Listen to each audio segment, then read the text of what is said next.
Welcome back. In today's tech tip, I'll be showing you how to see your Wi-Fi password on your iPhone. So let's say your iPhone is connected to a Wi-Fi network and you want to see the password of that particular Wi-Fi network. Then here's what to do. Simply go to settings and then go to Wi-Fi, and then you should see the Wi-Fi connection or the Wi-Fi network you're connected to.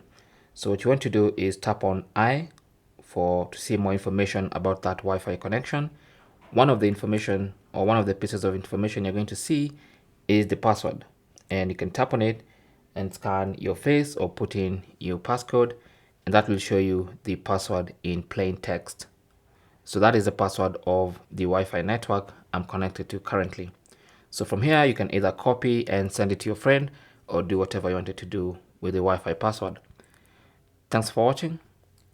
Comments and questions down below, and good luck.